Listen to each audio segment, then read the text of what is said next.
Welcome to Real Estate of Mind, a Farming Group podcast.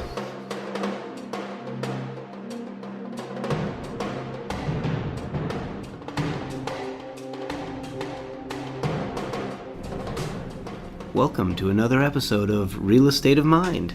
I'm Andy Gutman, and I have the honor and pleasure today of being here with the co-founders of Bees in the D, Brian Roest-Petereson and Brian Peterson-Roest. Welcome, gentlemen. Thank you. Well, we appreciate having you here today. So for our listeners who may not be familiar with Bees in the D, although it's a growing following, it's like a cult following nowadays, but I'd love it if you could tell the story of Bees in the D, let our listeners know who you are and what you're all about. Sure, I would love to. Bees in the D is a nonprofit organization.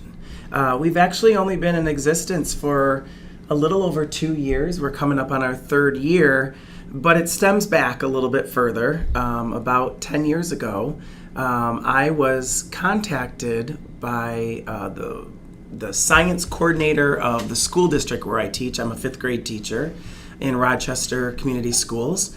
And she said that the Women's Garden Club of Rochester would like to sponsor a teacher over the summer to go up to Beaver Island, which is off the coast of Charlevoix, Michigan. It's a beautiful place if you haven't been. And there's a biological center there. And there was a class being offered through Oakland University called Beekeeping Across the Curriculum. Nice. And they wanted to sponsor a teacher to take a 2-week crash course on beekeeping. And being that I love nature, and I kind of viewed it as a little getaway. Sign me up. So off I went to Beaver Island, and I tell everybody this, there's lots of bee puns, so warning.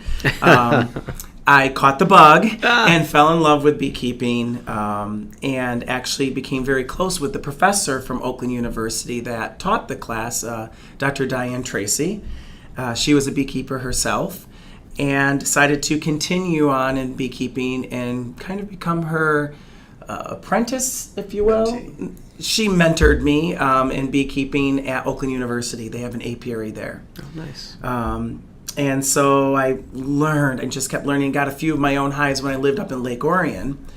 Eventually I met Brian, the other bee, and we moved down to Detroit, and that's actually how we got our name, Bees in the D, because we're both named Brian, right? And all of our friends would call us the Bees, and they would say we're going to go see the Bees in the D. That's great. And so that's how we got the name. And I was actually inspired to start it in the city because I thought my beekeeping days were done because I was out kind of in the country with the beehives.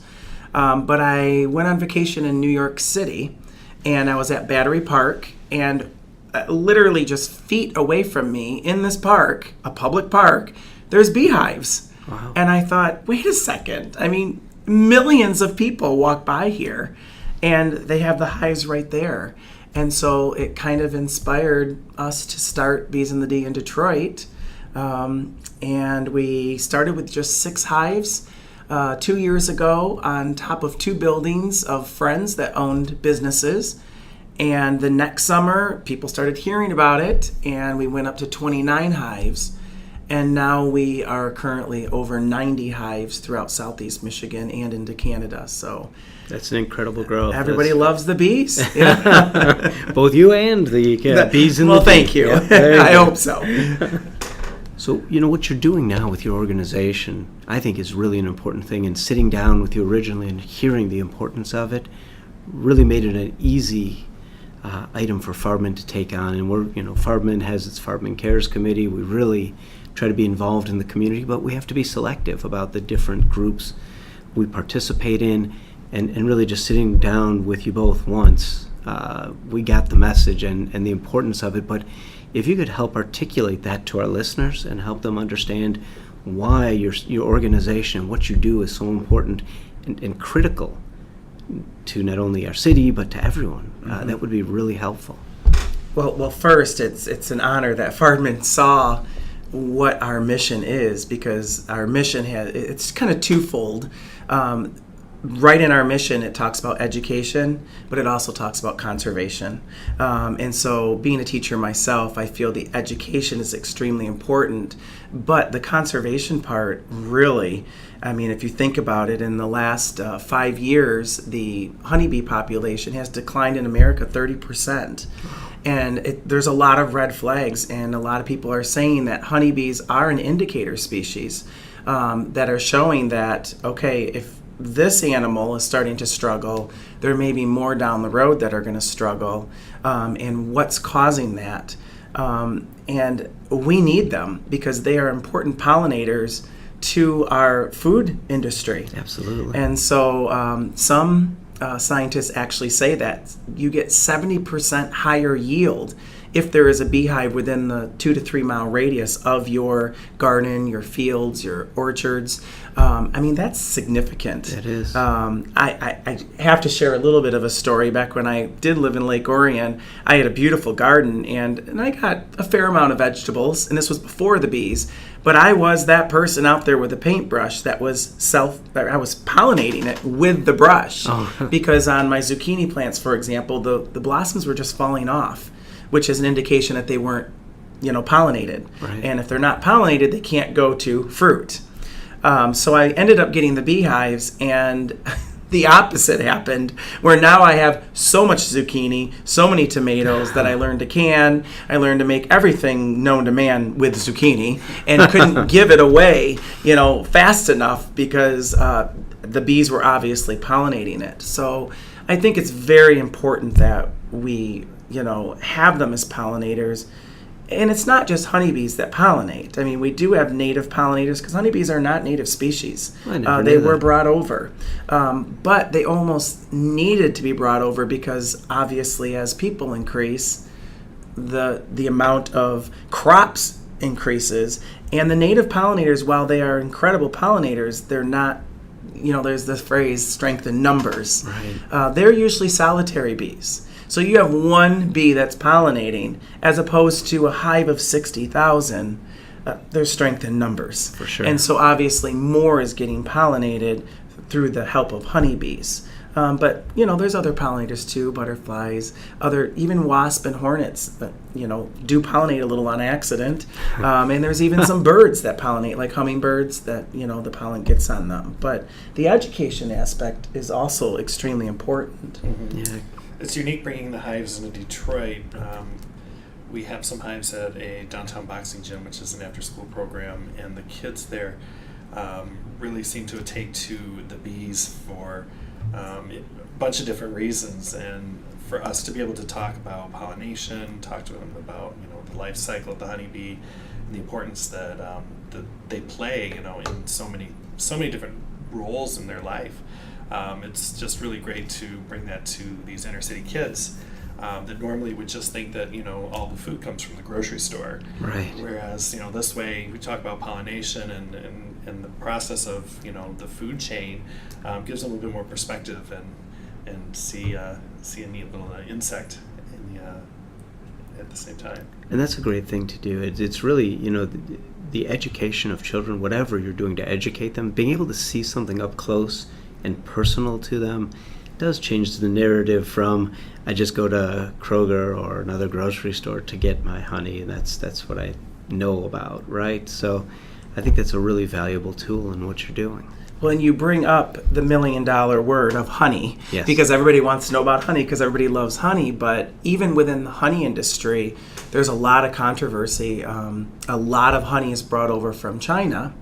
And we actually have agents through the government that are trying to control this honey because it's not actually honey. Really? It is they can use sugar water that then the bees convert to kind of honey. But if it's not nectar that's coming from a plant, it's not technically honey.